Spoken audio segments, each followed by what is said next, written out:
Welcome back everyone. स्वागत है आपका हमारे YouTube channel Lumax tuition classes में। मैं अमित दबन। हमने लास्ट क्लास में शुरू किया था मैट्रिक्स। मैट्रिक्स में हमने लास्ट क्लास में दो पार्ट देखे थे। पार्ट नंबर फर्स्ट के अंतर्गत हमने मैट्रिक्स के बारे में बेसिक डेफिनेशन और टाइप्स ऑफ मैट्रिक्स तक देखा।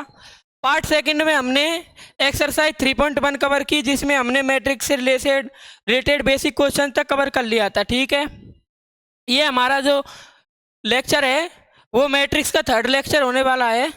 इसमें हम कवर करेंगे, सबसे पहले देख लेते हैं इन द लेक्चर।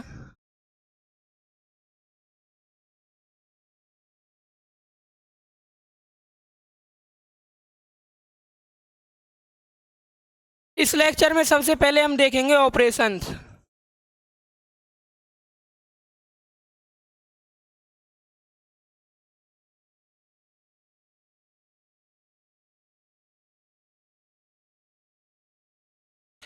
मैट्रिक्स पर ऑपरेशन देखेंगे। ठीक है, मैट्रिक्स पर ऑपरेशन ऑपरेशन कौन कौन से देखेंगे? एक तो देखेंगे प्लस और एक देखेंगे इनटू, कि भाई दो मैट्रिक्स का प्लस किया जाए तब क्या आएगा और दो मैट्रिक्स का गुना किया जाए तब क्या आएगा। ठीक है, उसके बाद हम आगे चर्चा करेंगे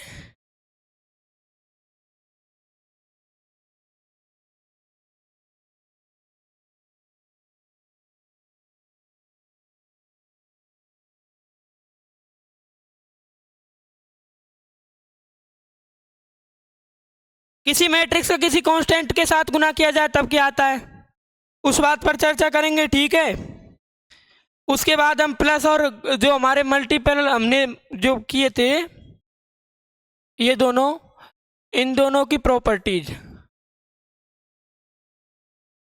प्रॉपर्टीज जैसे कम्यूटेटिव, क्रम विनिमय, साहचर्य नियम, वितरण नियम आदि नियमों के बारे में इस पर देखेंगे कि किसके लिए अप्लाई होता है किसके लिए नहीं होता। ठीक है, यहाँ तक हम बात हो जाती है हमारी 3.3 एक्सरसाइज तक के जितने भी क्वेश्चन हैं उनके लिए हम कंसेप्ट को क्लियर कर लेते हैं। ठीक है, लेकिन 3.2 तक के, यहाँ तक हमारे 3.2 तक के कंसेप्ट सारे क्लियर हो जाते हैं। अब इसमें एक आगे बचता है, नेक्स्ट टॉपिक हमारा है सममित और विषम सममित मैट्रिक्स बचता है, और एक बचता है इनवर्स मैट्रिक्स। दो टॉपिक हैं, सममित एवं विषम सममित।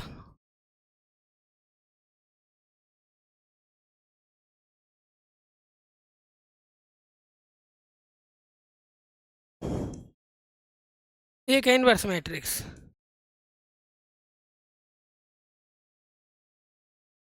ये जो टॉपिक है ये हमारे एक्सरसाइज नंबर 3.3 के लिए मटेरियल है।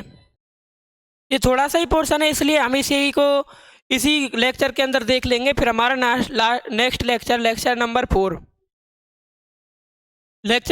जो एक्सरसाइज नंबर 3 मैट्रिक्स के लिए होने वाला है, उसमें हम एक्सरसाइज 3.3 देख लेंगे। ठीक है, फिर उसके बाद हमारी एक तो विविध एक्सरसाइज रहेगी और एक एक्सरसाइज 3 के एग्जाम्पल रहेंगे, जिसे लेक्चर नंबर 5 में देख लेंगे। इस प्रकार हमारी एक्सरसाइज 3 खत्म हो जाएगी। ठीक है, तो चलो शुरू करते हैं आज की क्लास। आज की क्लास शुरू करते हैं। क्लास सबसे पहले शुरू करेंगे आज की कहाँ से? आज की क्लास शुरू करेंगे हम दो अवयवों के योग से। ठीक है, कहाँ से?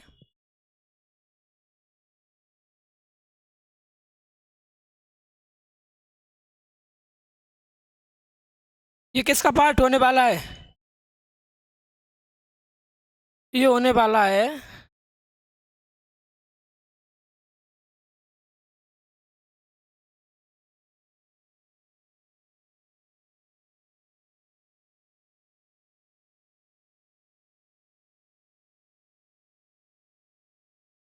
ठीक है, अवयव पर संक्रिया का पार्ट होने वाला है। उसे हम इस सबसे पहले देखने वाले हैं। सबसे पहले अवयव को योग में सबसे पहली बात देखी जाए, हम मान लो कोई एक मैट्रिक्स ये ले लेते हैं।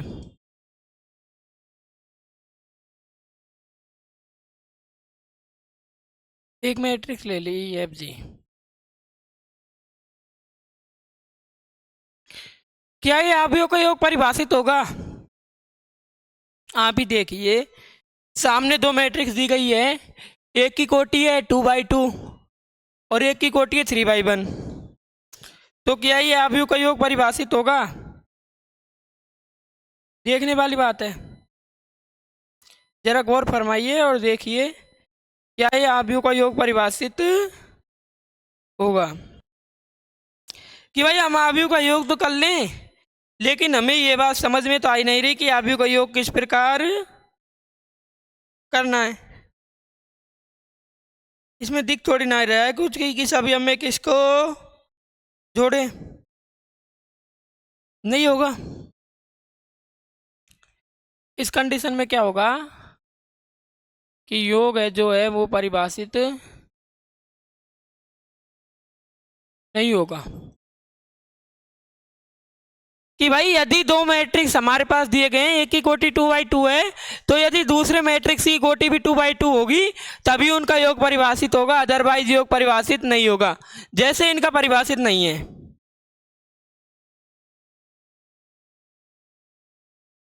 ठीक है, अब भाई हम नोट्स तो बना नहीं रहे, हमें बस इतना करना है कि हमारे सारे कंसेप्ट क्लियर हो जाएं, किताब के एक भी कंसेप्ट नहीं छूटे और हमारे एग्जाम में नंबर नहीं कटे।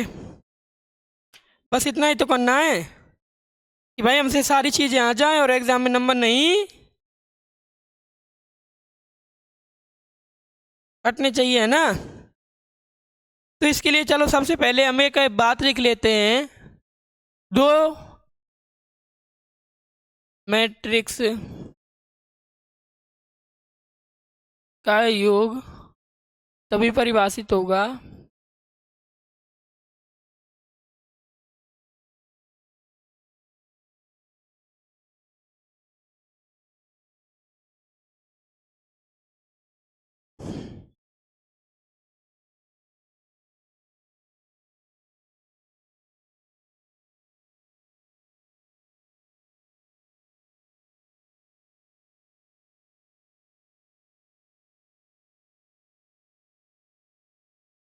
इसका मतलब कहने का ये है कि यदि हम a प्लस बी ज्ञात कर रहे हैं, यदि a की कोटि m इंटू एन है, हम a प्लस बी परिभाषित कर रहे हैं जहां a की कोटि m इंटू एन है, तो यदि b की कोटि भी m इंटू एन होगी तभी हम a प्लस बी कर सकते हैं फाइंड, अदरवाइज हम a प्लस बी फाइंड नहीं कर सकते। ठीक है, अब भाई हमने ये तो कंडीशन देख ली कि a प्लस बी कब फाइंड होगा कब फाइंड नहीं होगा। ठीक है, अब इसमें देखते हैं, चलो एक लाइन लिखते हैं, दो मैट्रिक्स का योग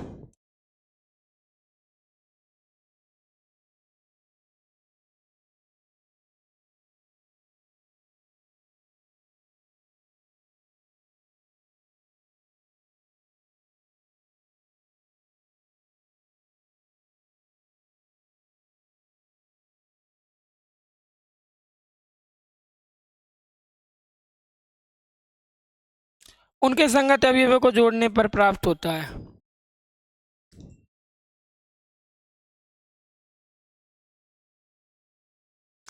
दो मैट्रिक्स का योग उनके संगत अवयवों को जोड़ने पर प्राप्त होता है यदि वे दोनों मैट्रिक्स कैसे हों, समान कोटि के हों। अब जैसे देखो, हमारे पास कोई एक ए मैट्रिक्स है, A11, A12, A21।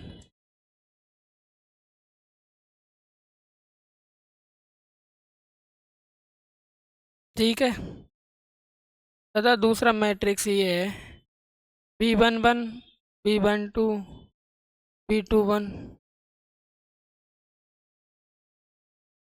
ठीक है, तो a प्लस बी किस रूप का होगा? हमारा a प्लस बी मैट्रिक्स जो है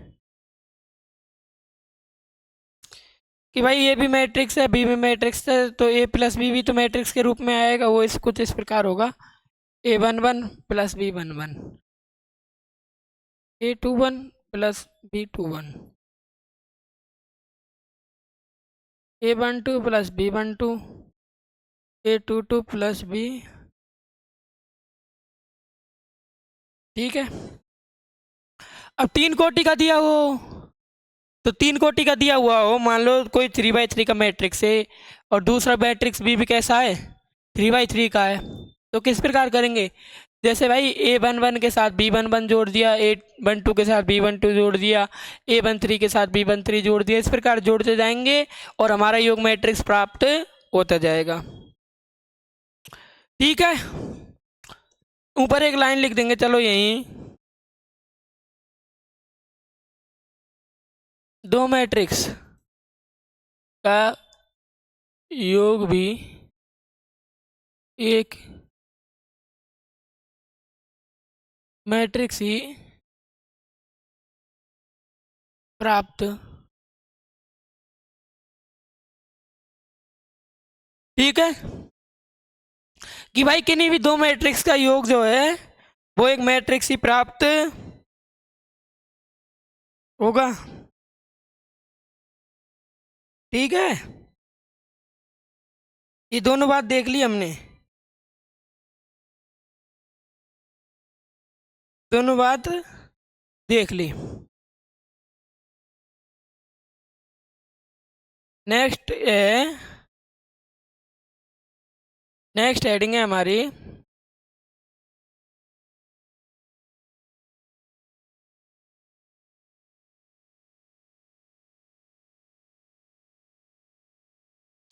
आव्यूहों के योग के गुणधर्म। इसी को इंग्लिश में क्या लिखेंगे, properties of addition of matrix.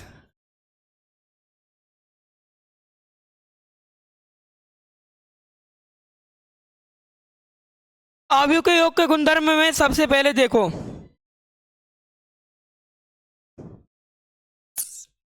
अब भाई जब गुणों की बात करते हैं तो सबसे पहले गुण क्या आता है, क्रम विनिमेयता।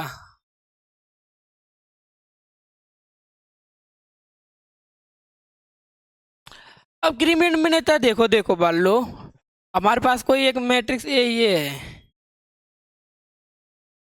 1 1 1 2 क्यों लिखते हैं, चलो इन्हें इसके एलिमेंट्स ले लेते हैं, ये है हमारे पास ABCD, बी इस प्रकार है, EFGH, तो ये भी कुछ इस प्रकार होगा, A plus B, B plus F, यहाँ कुछ C प्लस G होगा और यहाँ कुछ D प्लस H होगा। ठीक है, 2/2 का मैट्रिक्स प्राप्त हुआ और B प्लस ए देखो, ये कुछ इस प्रकार होगा, E प्लस ए प्लस बी, E प्लस सी। अब गौर करने वाली बात यहाँ देखो कि भाई A प्लस ई और A प्लस ई लिख लो या E प्लस ये लिख लो, बात तो एक ही है। इसका क्या मतलब हुआ, इसका ये मतलब हुआ कि हमारा आव्यूह का योग जो है वो क्रम विनिमेयता का पालन करता है। ठीक है, ये बात हो गई।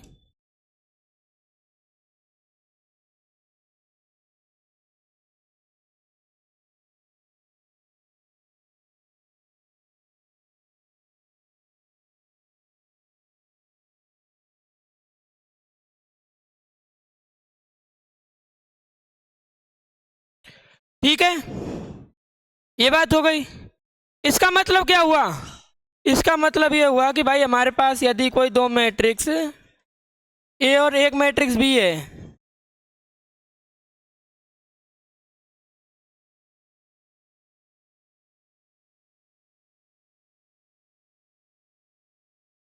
ठीक है, ये बात हो गई।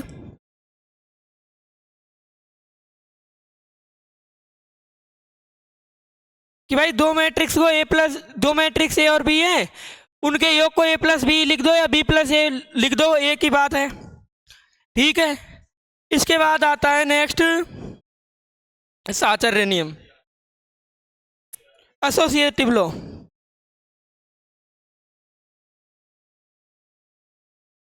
इसको कम्यूटेटिव कहते हैं।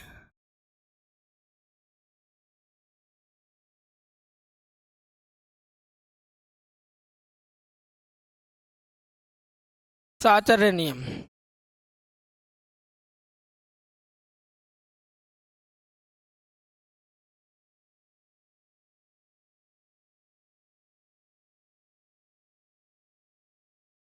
ठीक है।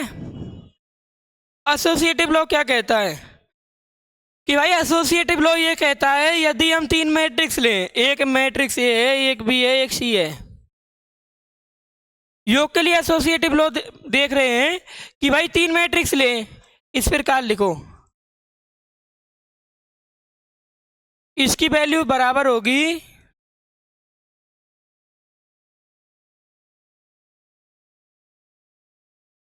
ठीक है। तीन मैट्रिक्स के लिए यदि हम तीन मैट्रिक्स ए बी और सी को जोड़ना है तो a+b+c लिख दो, या फिर a+b+c लिख दो, है ना। बात तो एक ही है, ठीक है। इसे हिंदी में इसी भाषा के रूप में किस प्रकार लिखेंगे?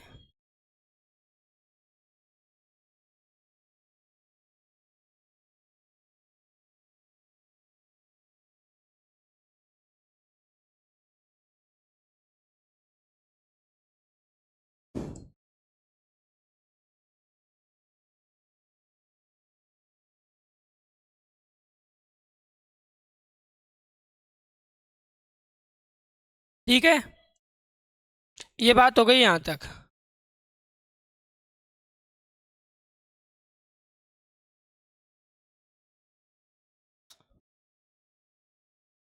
अब आते हैं इसके नेक्स्ट गुण की। नेक्स्ट गुण धर्म है हमारा योग के लिए तत्समक अवयव।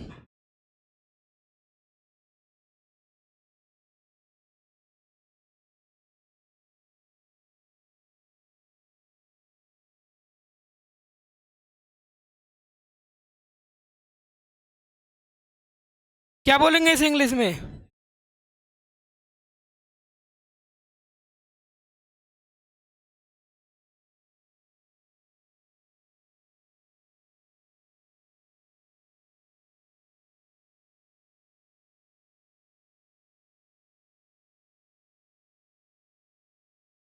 योग के लिए तत्समक अवयव। अब तत्समक अवयव क्या होता है? तत्समक अवयव वह वैल्यू होता है जिसे हम यदि किसी जो दी गई वैल्यू है उसमें जोड़ दें या फिर गुना कर दें। अब तो हम योग के लिए देख रहे हैं, फिर हम नेक्स्ट कंडीशन जब गुणन की संक्रिया देखेंगे तब गुणन के लिए देखेंगे। जब गुणन की संक्रिया के लिए किस प्रकार देखेंगे कि भाई कोई जो हमारे पास ऐसा एलिमेंट आएगा जिसे इसके साथ गुना करेंगे तब वही आ जाए। अब योग के लिए अब कोई हमारे पास ये मैट्रिक्स है उसमें ऐड करेंगे, जब कोई दूसरा मैट्रिक्स ऐड करते हैं तो उसका प्रत्येक एलिमेंट जैसे इसका प्रत्येक एलिमेंट a11 के स्थान पर है उसका b11 ऐड किया जाता है, ठीक है। अब ऐड करेंगे तो प्रत्येक एलिमेंट में ऐसा एलिमेंट ऐड होना चाहिए, ऐसी संख्या ऐड होनी चाहिए जो कि जोड़ने पे पुनः पे संख्या आ जाए। अब कौन सी संख्या हो सकती है? वो संख्या है हमारी जीरो। जीरो ही तो है, जीरो है। अब देखो भाई,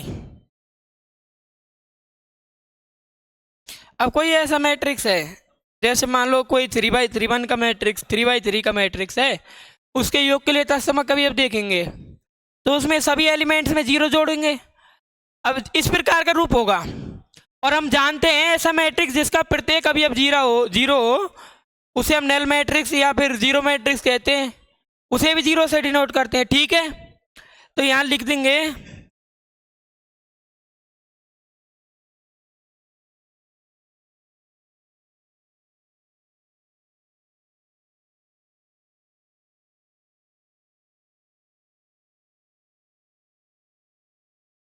अवयवों के योग के लिए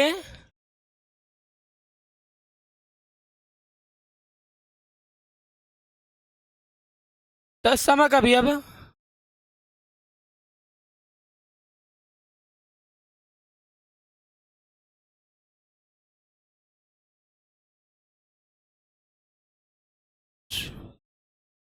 शून्य आव्यूह, इसी को क्या कहते हैं? ठीक है, जीरो मैट्रिक्स है। किसी प्रकार लिखेंगे, इसी को लिखेंगे भाई, A plus zero is equal to zero plus A is equal to A. ठीक है,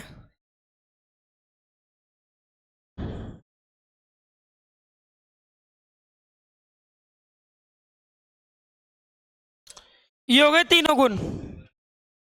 तीन गुण देख लिए, एक तो क्रम विनिमयता देख लिया कि भाई आव्यूह का योग क्रम विनिमयता के गुणा योग को पालन करता है।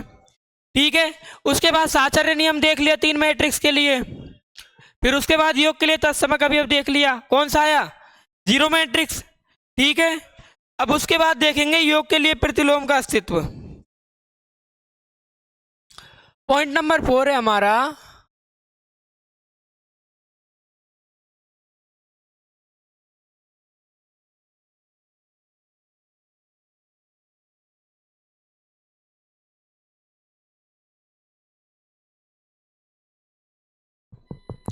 अब योग के लिए प्रतिलोम का मतलब क्या है? योग के लिए प्रतिलोम का मतलब है कि कोई ऐसा मैट्रिक्स निकाला जाए जिसे हमारे दिए गए मैट्रिक्स में जोड़ने पर जीरो प्राप्त हो जाए। वह मैट्रिक्स कैसा होगा? वह मैट्रिक्स भाई, वही बात, प्रत्येक एलिमेंट में जैसे A11 में B11 जोड़ते हैं, तो B11 A11 का क्या होना चाहिए? माइनस होना चाहिए, तभी तो वह आएगा जीरो। ठीक है, यहां लिखेंगे ए मैट्रिक्स है हमारे पास कोई,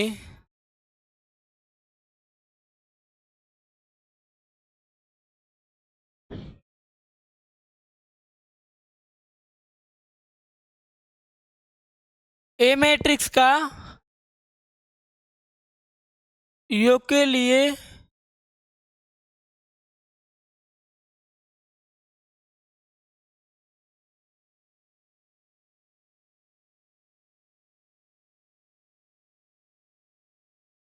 ठीक है, ये बात हो गई। जैसे देखो हमारे पास कोई मैट्रिक्स ए इस प्रकार का है, कुछ इस प्रकार का इसके रूप है, ए आई जे है, एम इंटू एन का है, तब इसका योग का प्रतिलोम क्या होगा?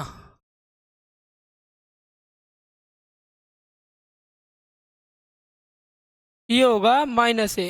इसी को किस प्रकार लिख सकते हैं? ठीक है,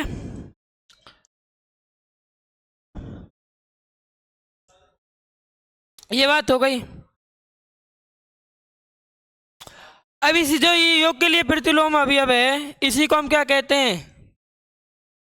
ऋण मैट्रिक्स।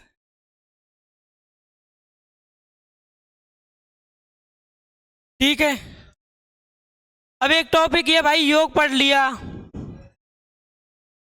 योग पढ़ लिया तो जो आव्यूह का मान लो a माइनस बी करना है,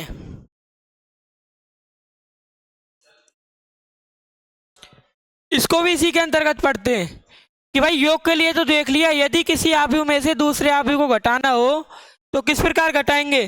घटाते समय कि भाई मान लो ए में से बी घटाना है,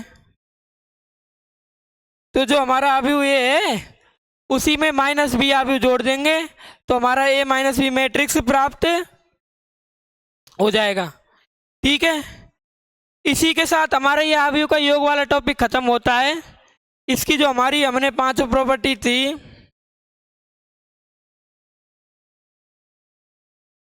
पांचों प्रॉपर्टी देख ली। ठीक है, अब इसका हमारा नेक्स्ट पार्ट होने वाला है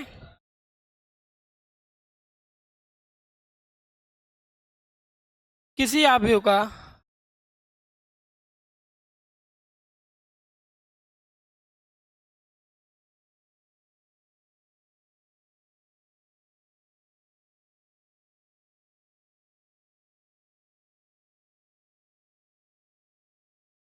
किसी आव्यूह का अदिश्य गुना।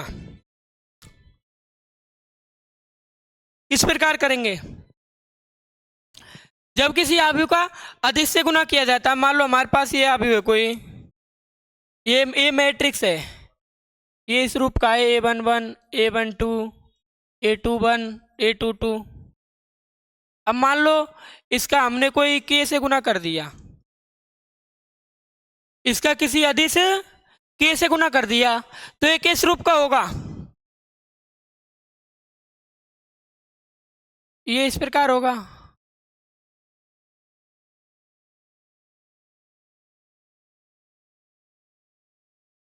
ठीक है। अब इसी प्रॉपर्टी को बेस पे हम ऐसा भी तो कह सकते हैं कि भाई यदि प्रत्येक प्रत्येक के साथ में यदि कोई संख्या गुना हो रही हो और सभी में से कॉमन आ जाए, प्रत्येक के साथ कोई संख्या गुना हो रही हो और सभी में से कॉमन आ जाए, जैसे मान लो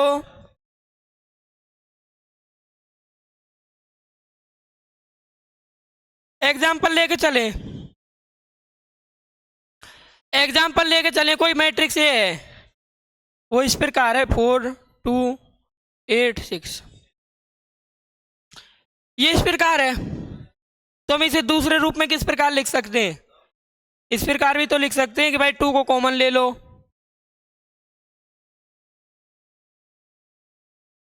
एक ही बात है, एक ही बात है ना कि भाई किसी अवयव को कॉमन लिया जा सकता है और गुना भी किया जा सकता है। ठीक है, ये हमने एग्जाम्पल पे भी देख लिया।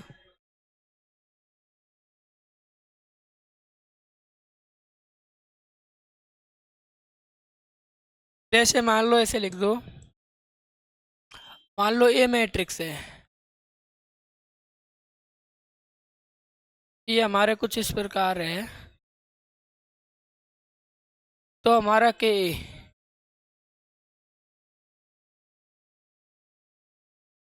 तो के हमारा इस प्रकार होगा,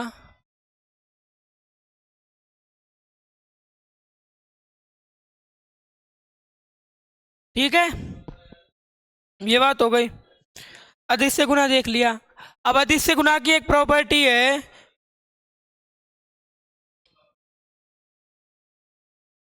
कि मान लो दो मैट्रिक्स है, कोई ए इज इक्वल टू ए आई जे, कोटि तो समान होगी। जब हम उनका योग करेंगे या फिर एक मैट्रिक्स में से दूसरा मैट्रिक्स घटाएंगे तो उनकी कोटि तो समान होगी। ठीक है, लिख लेते हैं चलो इस बात को।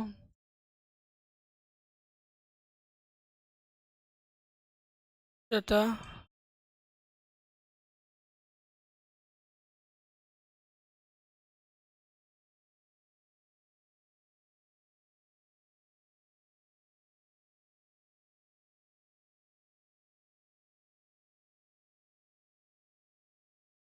दो समान कोटि के आव्यूह हैं तथा, ठीक है, और के तथा एल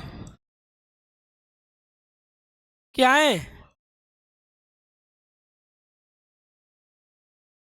तथा के और एल तो हमने अदिश राशि ले ली।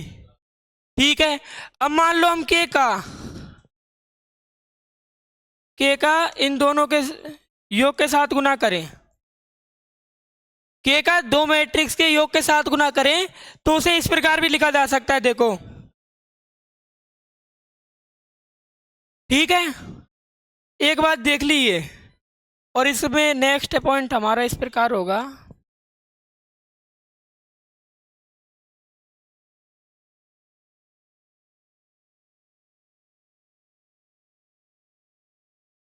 ये किस प्रकार होगा, ये कुछ इस प्रकार का। ठीक है, ये जो हमारे पास रिजल्ट्स आ रहे हैं बहुत बेसिक से रिजल्ट्स हैं, लेकिन इन्हें हमें ध्यान रखना है क्योंकि ये मैट्रिक्स जो है हमारी हायर स्टडीज की बात तो बात की है, हायर स्टडीज की बात तो बात की है। हमारी 12th में ये जब हम डिटर्मिनेंट्स वाला टॉपिक पढ़ेंगे, सारणिक वाला टॉपिक पढ़ेंगे, तो ये मैट्रिक्स जो है हमारा बड़ा क्वेश्चन आता है वहाँ से, चाहे इनवर्स का क्वेश्चन ले लो, चाहे हमारे हमारे आव्यूह का वो निकालते हैं, सेकंड निकालते हैं, सेकंड आव्यूह निकालते हैं, एडजॉइंट मैट्रिक्स, उसके लिए भी यूज में होता है ना। तो किस प्रकार करेंगे,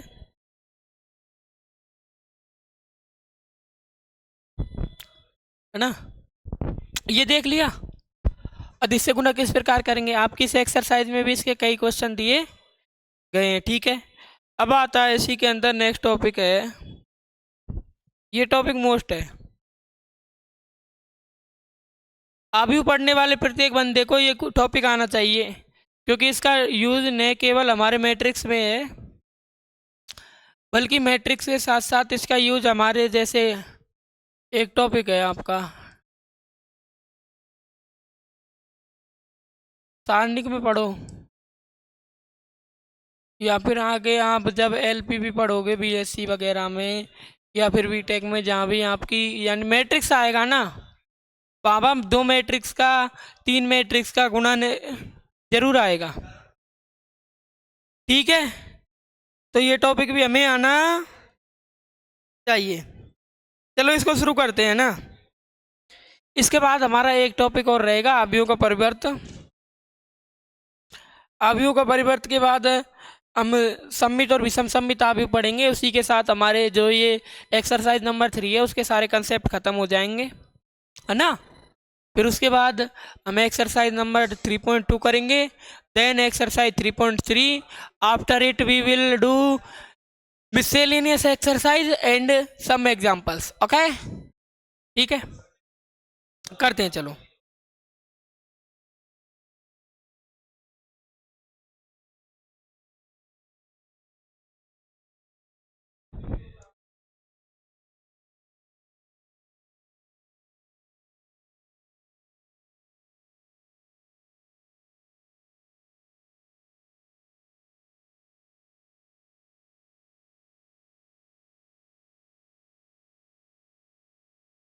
अवयवों का गुणन, तो इसमें सबसे पहले एक बात जो हमें बेसिक से आनी चाहिए वो बात देखेंगे। फिर उसके बाद हम सबसे पहले अवयवों का गुणन करना सीखेंगे, है ना, ठीक है। सबसे पहले हमारे पास बेसिक सी बात ये आनी चाहिए कि मान लो कोई हमारा अवयव ये है, वो m×n का है,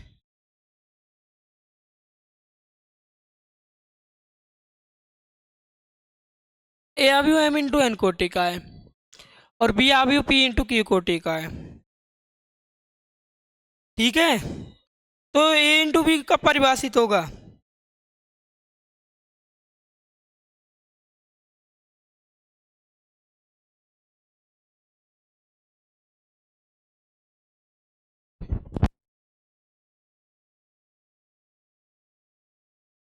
जब भी हम a×b मैट्रिक्स निकालते हैं तो सबसे पहले हमें इन कोटियों को इस प्रकार लिख लेना चाहिए, जब समान होगा, जब फर्स्ट बात तो ये समान हो,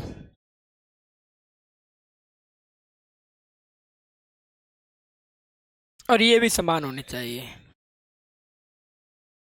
यदि m is equal to P हो तथा n is equal to P हो, क्या बात आती है यहां से,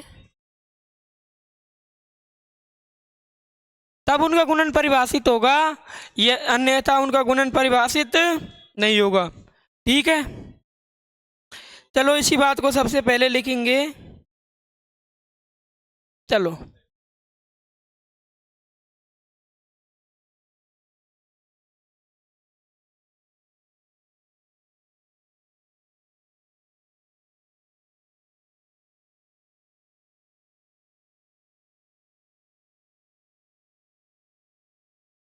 हमारे पास कोई ए तथा बी दो अवयव है,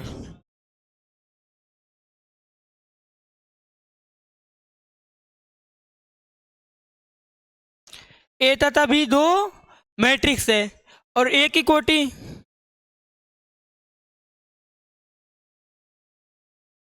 m×n है, और बी की कोटि क्या है,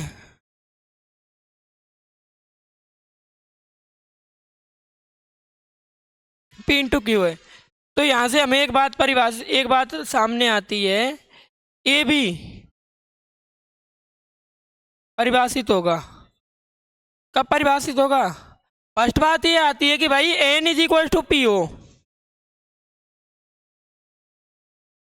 साथ ही में m is equal to Q हो,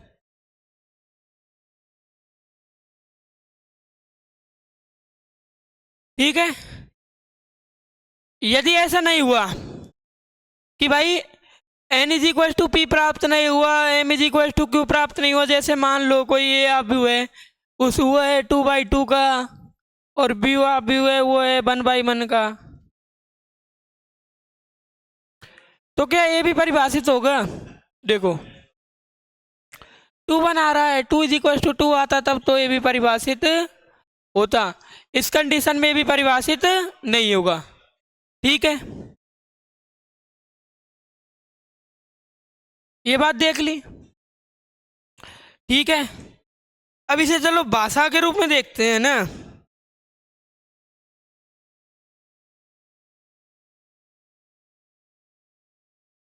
भाषा के रूप में देखेंगे।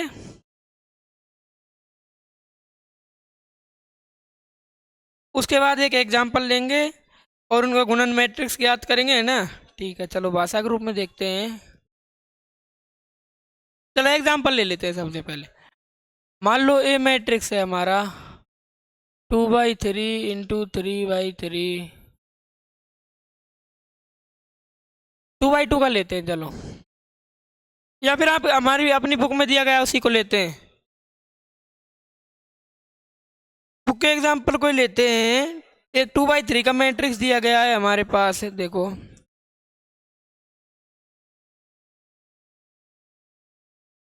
2/3 मैट्रिक्स एलिमेंट्स है 1 0 -1 3 2 4।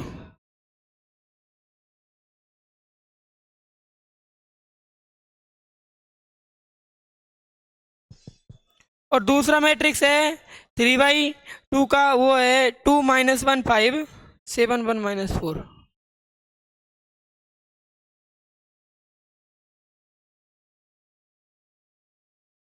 ठीक है,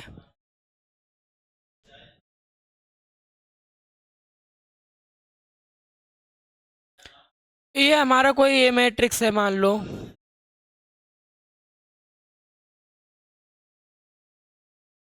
यहाँ से देखो ए बी, इसकी कोटि देखो 2/3 है, और इसकी कोटि क्या है 3/2। 3 इज इक्वल टू 3 आ रहा है और 2 इज इक्वल टू 2, तो भाई यहाँ पर ए भी जो है परिभाषित तो होगा।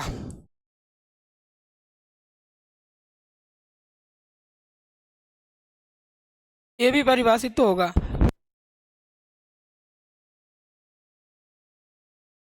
तो है वो परिभाषित तो होगा। ठीक है, अब ये भी ज्ञात करते हैं। ये जो ये भी ज्ञात करने की वो बात है, ये ध्यान देने वाली बात है, और इसे गौर से देखिए। देखो इसके फर्स्ट का इसके फर्स्ट के साथ एक बार इसे एग्जांपल से कर लेते हैं, उसके बाद हम करेंगे A11 B11 A12 B12 इस प्रकार लेकर करेंगे, उससे और अच्छा समझ में आ जाएगा। देखो इसके फर्स्ट का इसके साथ प्लस इसके सेकंड का इसके सेकंड के साथ -1 ये -1 प्लस इसके थर्ड का इसके के साथ। बस हमारी जो फर्स्ट रो और फर्स्ट रो का और फर्स्ट कॉलम का फर्स्ट एलिमेंट कंप्लीट हो गया। ठीक है, अब सेकंड रो का फर्स्ट एलिमेंट देखो, इसका उसके फर्स्ट के साथ प्लस इसके सेकंड का इसके सेकंड के साथ प्लस इसके थर्ड का इसके थर्ड के साथ। ठीक है,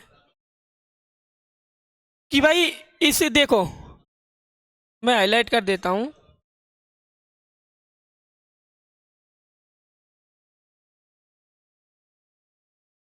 इसका इसके साथ करेंगे और प्लस करते करते लिखेंगे।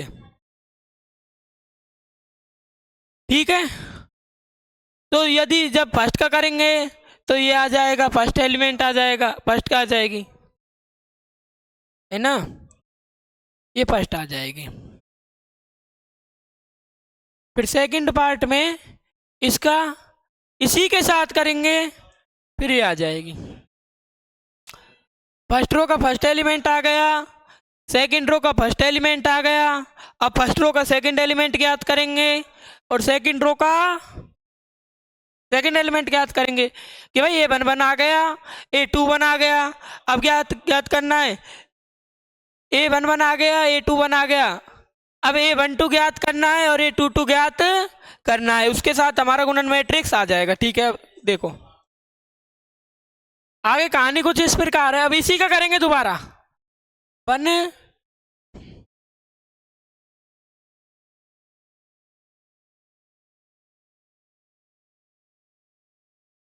Into 7 -1 into 1 +2 into -4।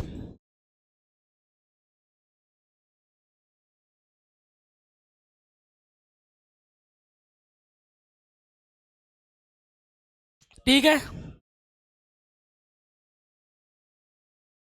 उसके बाद आगे क्या, इसके एलिमेंट्स का इसके साथ करेंगे। फिर भाई देखो,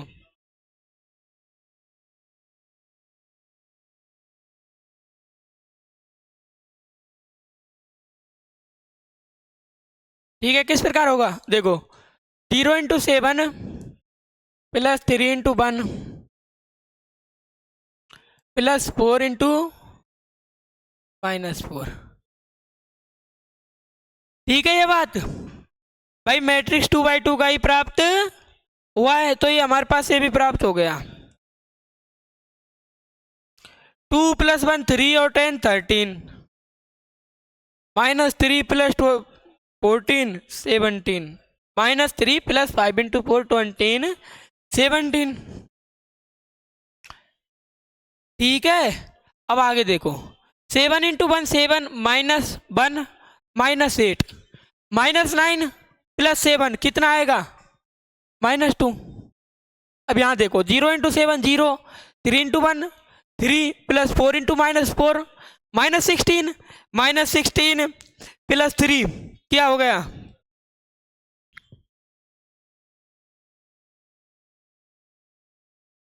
2/2 का एक मैट्रिक्स प्राप्त हो गया। ठीक है ना। अब ये तो हमने एग्जाम्पल के रूप में देख लिया, बुक के एग्जाम्पल के रूप में। अब इसे देखेंगे हम, A11 A12 A13 एलिमेंट्स लेके और सबसे बड़ा लेंगे इस बार। चलो 3/4 इंटू 4/3 का ले लेते हैं। ठीक है, कोई ये मैट्रिक्स इस प्रकार 3/4 का लेते हैं, A11 A12 A13 A14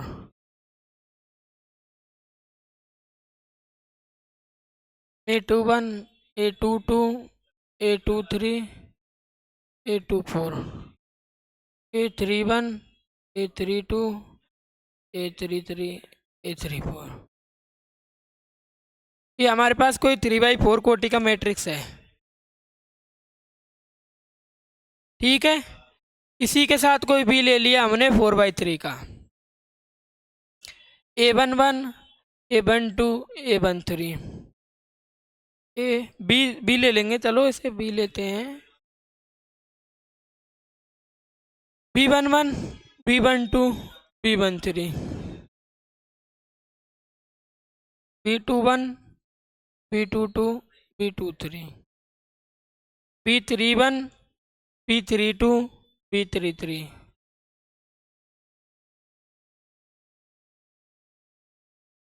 B41 B42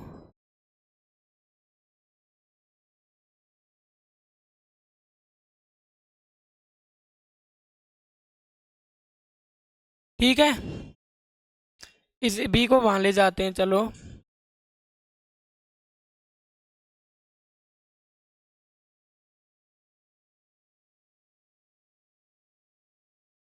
अब क्या ज्ञात करना है हमें, अब ये भी मैट्रिक्स ज्ञात करना है। भाई ये हमारा 3/4 का है, ये 4/3 का है, कैसा प्राप्त होगा, 3/3 का मैट्रिक्स प्राप्त होगा। ठीक है, किस प्रकार का होगा ये, इसकी देख लेते हैं। चलो रूपरेखा ये होगा, देखो ये भी देखो,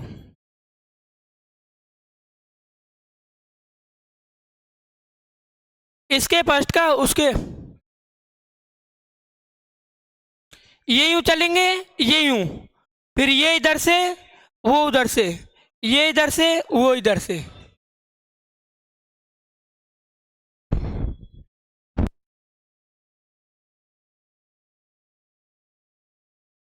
ठीक है ना? ऐसे ही करते चलते हैं, देखो। A11 B11 plus A12 B21 plus A13 B31 plus A14 B41। इसमें आएगा नहीं ये।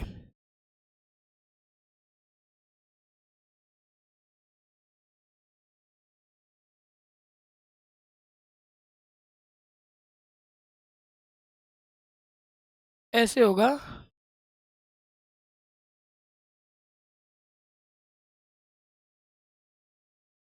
A12 B21 A13 B31 A14 B41।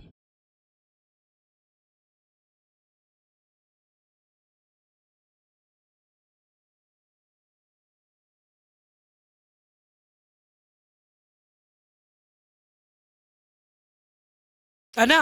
अब देखो नेक्स्ट, नेक्स्ट रो के लिए देखेंगे और कॉलम वही उठाएंगे। रो बदलते चलेंगे, कॉलम उठाते चलेंगे, और हमारा जो मान है वो आता चलेगा। ठीक है, अब नेक्स्ट रो के लिए देखो। A21 B11 A22 B21 A23 B31।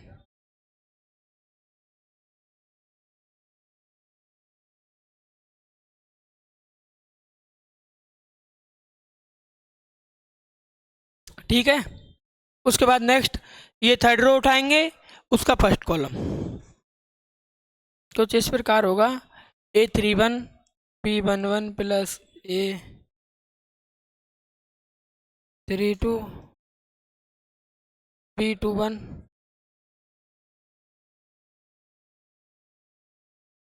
A33 B।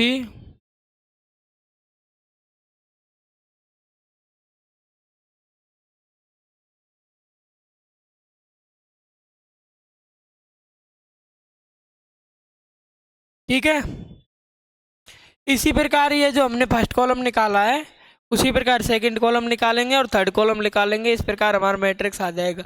वैसे ज़्यादा बड़ी ले ली यार मैट्रिक्स, इसमें आ ही नहीं रही। कोशिश करते हैं, चलो इसे थोड़ा मिनिमाइज करते हैं, इसे जगह में दिख रही है।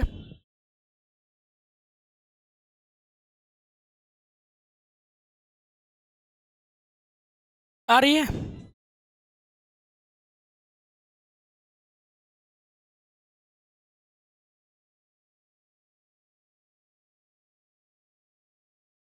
ठीक है, अब रो तो एक एक करके वही चलेंगे, बस क्या चेंज करते चलेंगे, कॉलम चेंज करते चलेंगे और हमारा आंसर आ जाएगा। अब देखो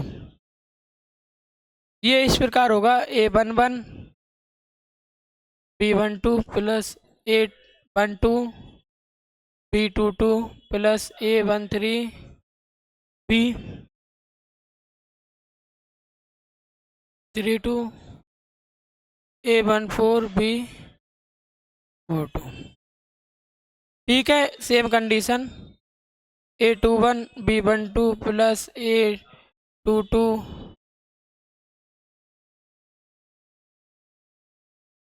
B22 A23 B32 A24 B। देखो वही है ना? अब इसमें नेक्स्ट एलिमेंट होगा हमारा A31 B12 A32 B22 A33 B32 A34।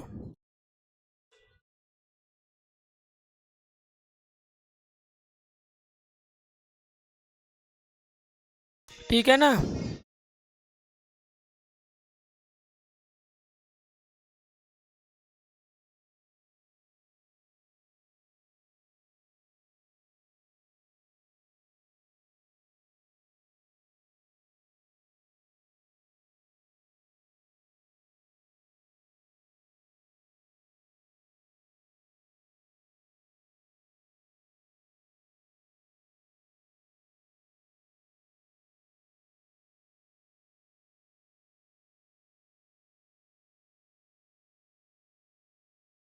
ठीक है। अब इसमें नेक्स्ट थर्ड कॉलम निकालते हैं। थर्ड कॉलम किस प्रकार होगा?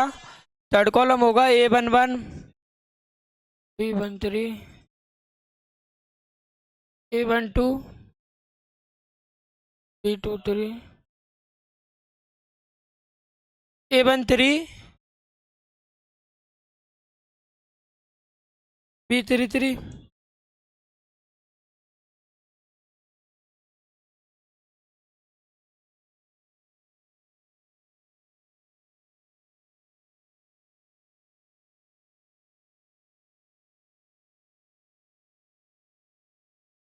A14 और B43।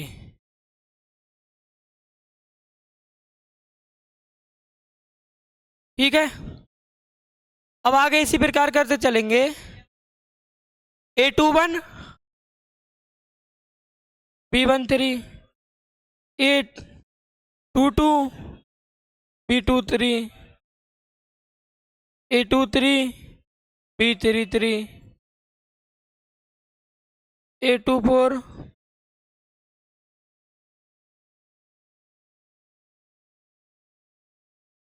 कैसा होगा?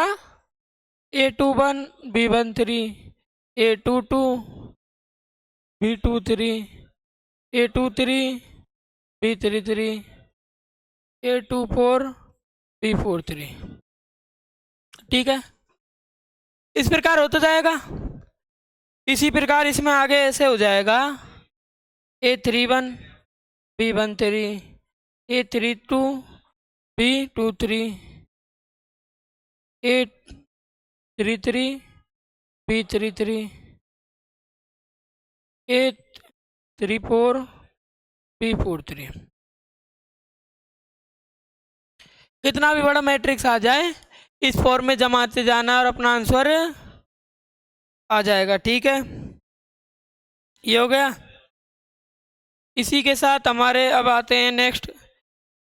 इस लेक्चर को ज़्यादा लंबा नहीं करते हैं, चलो इसमें हम टॉपिक्स गुणन की, आव्यूहों के गुणन के गुणधर्म तक देखेंगे।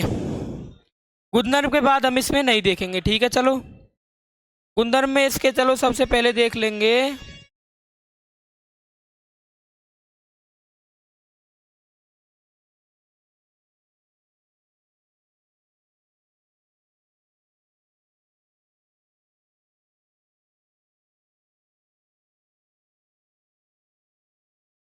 गुणधर्म कौन से हैं? सबसे पहले वही क्रम विनिमयता के लिए देखेंगे।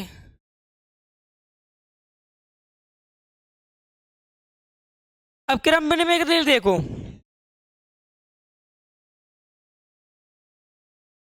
मान लो 2 × 3 के को 3 × 2 के साथ करें,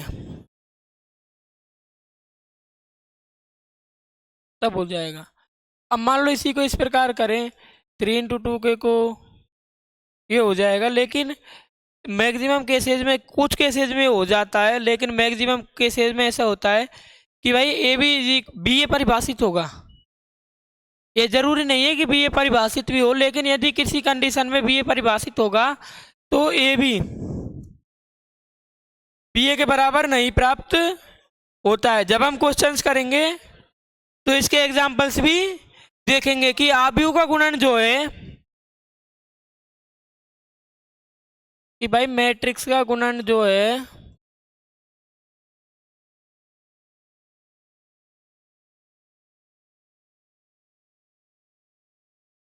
क्रमबद्ध में नहीं होता है। इसका मतलब क्या हुआ? इसका मतलब हुआ भाई, दो मैट्रिक्स, जैसे मान लो हमने ए ले लिया, एक बी ले लिया, जो हमारा ए बी होगा वो बराबर नहीं होगा बी ए के लिए।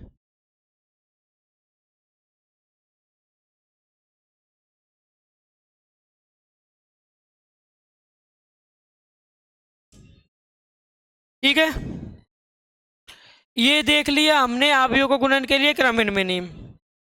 उसके बाद देखते हैं वितरण नियम।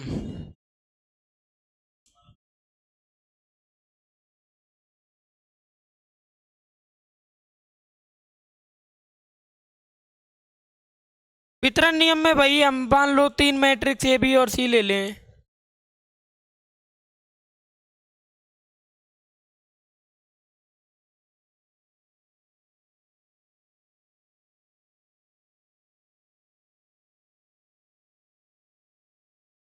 मान लो हमने कोई तीन मैट्रिक्स ए बी सी ले दिए, तो फर्स्ट कंडीशन होती है ए इंटू,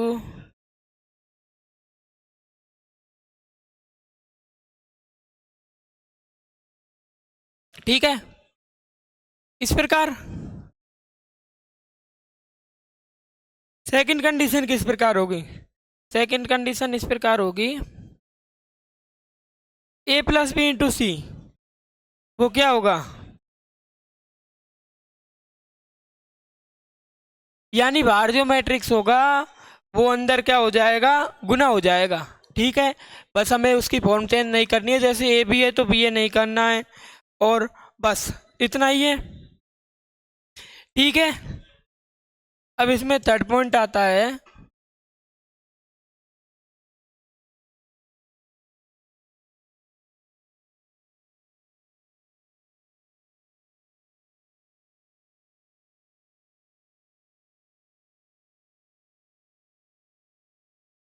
जब बात गुणन के लिए तत्समक अवयव की आए। भाई योग के लिए तत्समक अवयव हमने जीरो देख लिया, इसका मतलब है कि किसी मैट्रिक्स में यदि जीरो जोड़ा जाए तो दोबारा वही मैट्रिक्स प्राप्त हो जाए। लेकिन गुणन का तत्समक मतलब क्या ये है कि यदि कोई हम मैट्रिक्स ए ले, यदि कोई मैट्रिक्स ए ले तो उसमें किसी ऐसे मैट्रिक्स का गुना किया जाए कि पुनः वही मैट्रिक्स प्राप्त हो जाए। कि मान लो जैसे हमने टू ये मैट्रिक्स है, इसमें कोई ऐसा मैट्रिक्स ढूंढा जाए जिसका गुना करने पर पुनः ये मैट्रिक्स प्राप्त हो जाए। जब हमने इसकी की तो आगे जब हमने मैट्रिक्स के टाइप्स पढ़े थे तो मैंने आपको एक बताए थे आइडेंटिटी मैट्रिक्स। ऐसा मैट्रिक्स होता है जिसका किसी के साथ भी गुना करने पर पुनः जो हमें प्रारंभ में मैट्रिक्स दिया होता है वही प्राप्त हो जाता है। अब इसके लिए देखो, इसकी 2/2 के आइडेंटिटी से गुना करो, किस प्रकार होगा? 2 + 0 2। अब इसमें नेक्स्ट देखो, 2 + 4, 2 + 0 4, 3 4। इसका मतलब क्या हुआ? आव्यूह के गुणन के लिए तत्समक अवयव हमारे पास जो होता है वह क्या होता है? आइडेंटिटी मैट्रिक्स इकाई आव्यूह होता है।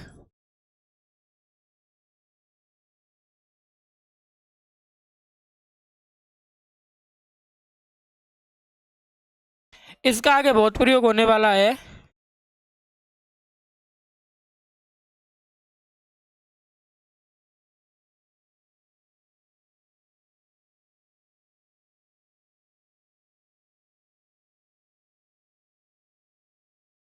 तत्समक आव्यूह कौन सा? आई समान कोटि का।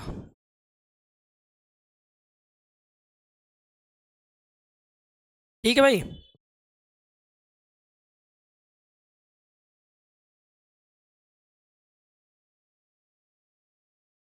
तो इस लेक्चर में हमने क्या देखा? इसमें हमने एक आव्यूह को दो संक्रियाएं देखी, एक योग संक्रिया रही है, एक गुणन संक्रिया। योग संक्रिया के लिए गुणधर्म देखे, क्रम विनिमय देखा, साहचर्य देखा, वितरण नियम देखा, ठीक है। और हमने गुणन संक्रिया के लिए गुणधर्म देखे, क्रम विनिमय नहीं होता है, साहचर्य नहीं देखा, इसमें एक वितरण नियम देख लिया, साहचर्य नियम रह गया, इसमें साहचर्य नियम रह गया, चलो याद आ गई।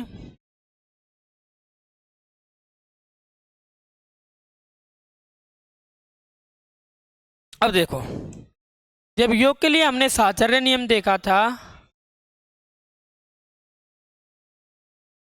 तो तीन मैट्रिक्स वही ए बी सी लिए थे। तो गुणन के लिए साहचर्य नियम किस प्रकार होगा? गुणन के लिए साहचर्य नियम कुछ इस प्रकार होगा, इसमें तीन मैट्रिक्स लेंगे, उसमें योग के फॉर्म में लिए थे, इसमें गुणन के फॉर्म में लेंगे।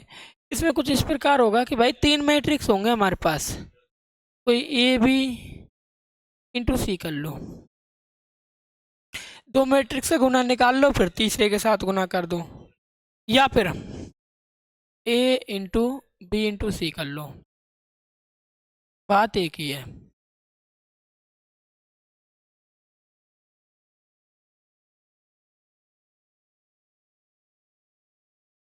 ठीक है ना?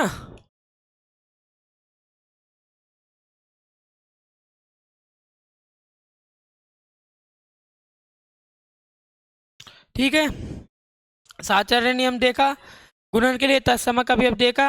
अब आज की क्लास पहले ही बहुत लगभग 1 घंटे की हो चुकी है, तो इसलिए इसको यहीं ख़त्म करते हैं। नेक्स्ट क्लास में आपसे मिलते हैं बहुत जल्द नेक्स्ट टॉपिक में। नेक्स्ट क्लास में हम क्या कवर करेंगे? नेक्स्ट क्लास में हम कवर करेंगे एक्सरसाइज नंबर 3.2, जिसमें आप के योग और गुणन से संबंधित कुछ सवाल होंगे। साथ ही में हम उसी क्लास में यदि टाइम बचता है, क्लास ज़्यादा लंबी नहीं खिंचती है, तो हम आव्यूह का परिवर्तन देखेंगे, सममित विषम सममित आव्यूह। चलो उसको अलग क्लास में ले लेंगे, है ना। सममित विषम सममित आव्यूह और 3.3 को एक क्लास में ले लेंगे, ठीक है। तब तक के लिए मिलते हैं आपसे नेक्स्ट क्लास में।